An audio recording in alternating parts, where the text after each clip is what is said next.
much violence and committing violence in video games. Mm-hmm. Like, Jamie, what was that video game where the guy got in trouble because he made a video of him torturing some women's rights? Red Dead 2. Yeah. Yeah. Oh, that's what, He punched a woman in the face that was protesting for women's rights to vote, suffrage.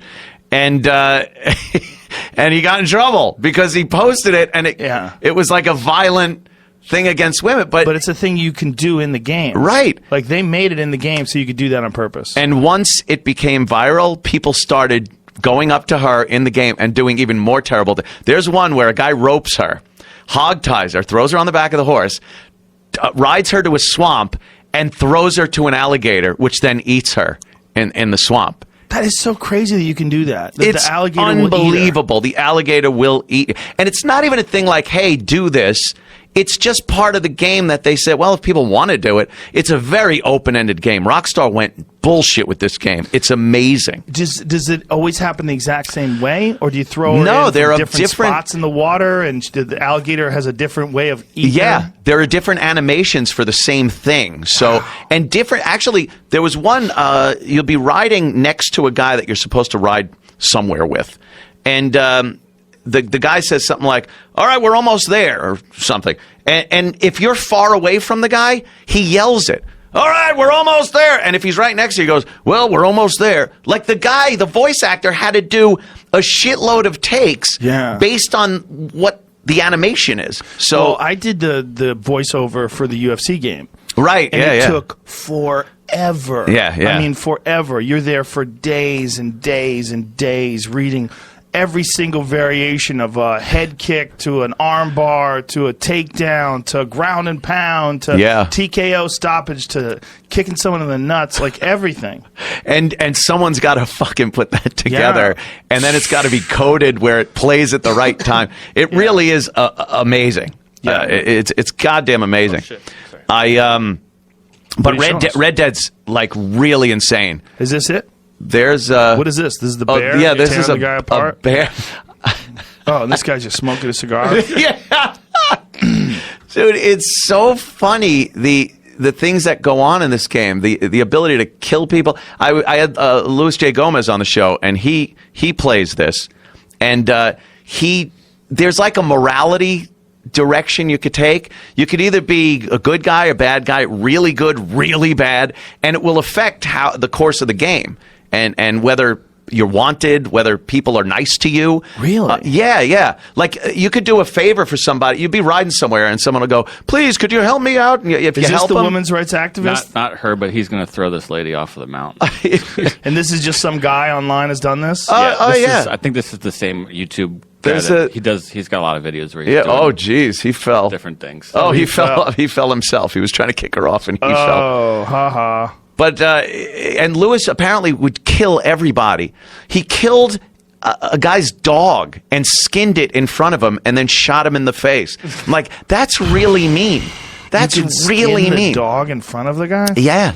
And the guy's just like crying. It's crazy. It's brutal. I mean, do you think that most politicians or most people looking for outrage are just not aware of this yet? Yeah.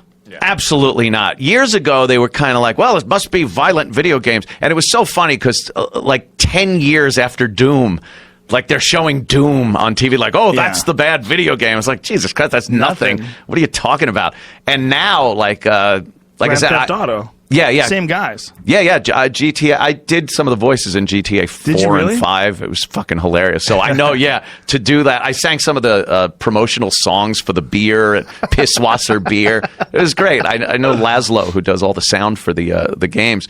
But this thing sold like $750 million in the first 3 days that it came out. What is this, Jamie? Yeah. What happens if you bring a black man to the KKK? Yeah. They have fucking KKK rallies. There's a Klan rally going on. There's a part of the game where you have to infiltrate. So what happens when you bring a black guy? Nothing different happened, really. The Klan. Nothing? No. They don't freak out? Not in particular. They didn't react any differently. But the job, I think the mission here is to just kill all the Klan guys. It's not like you join up and have a good time. It seems like it would be more realistic as if you brought a black guy to the Klan meeting, they try to kill the black guy. Right. But that would be real. That would be crazy. There are some weird parts in it where they're very misogynistic because it's supposed to be like 1899 or something. Right. And it's very misogynistic. And then there's some race references that they make that are kind of like, oof, wow, that's bold. Like, what do they say? About black guy, like they'll call him boy.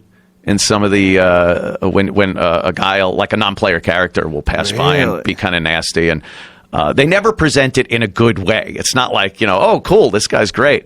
It's always some scumbag character. Wow. Yeah, I love games. It's like the last frontier for chaos right now. Yeah, it really is, and I think because there's such a lack of awareness on the part of a lot of people. Like I get games the day they come out. Actually, before I get alpha testing, beta testing. I'm playing the games months before they come out. Really? Yeah, I love it. I fucking. How do you get in on that?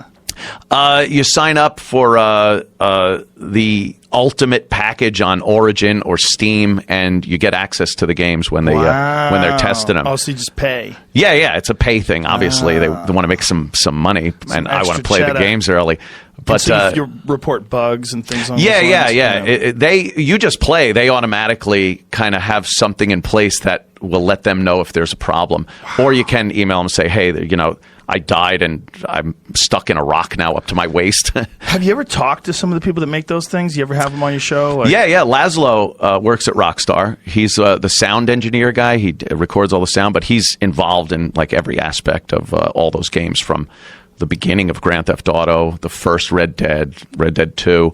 And it's amazing. I've been to Rockstar in New York and took a tour of the place, and it's just a bunch of fucking nerds sitting around. They have a day where you can bring your dogs in, and it's all wide open, no cubicles or anything. The guys that run it are these English guys, and they're brilliant, or New Zealand or something. They have that accent. One of those weird accents that you can't tell where it's from. They work insane hours too. Yeah, that's it. They are dedicated. Like a game like a Rockstar game, GTA or that. It's so above other games. Like you can't even. I've played some shitty games where I download it, I start playing, and within 5 minutes I'm like, fuck, this sucks. Like it just, it sucks. Right. And Rockstar games are just, it sounds like I'm doing a spot for them, but they're so above everything else. The animation, the sandbox quality where you're able to just run around and do shit. Like that's an appeal that people don't like feeling like they're on a track in a game. And certain games are like that. Like Call of Duty is very track based. You play online a lot against other people. They're small maps. But a game like that, you could just go off. If you want to, you could just spend time fishing. Like you could just get tackle and go to a lake and fish. And catch fish? You catch fish. You catch fish. Spend 8 hours just catching fish. Just fishing, hunting. You could go out and hunt. I've heard that. You track like the bear, and that motherfucker you saw it, like can get you.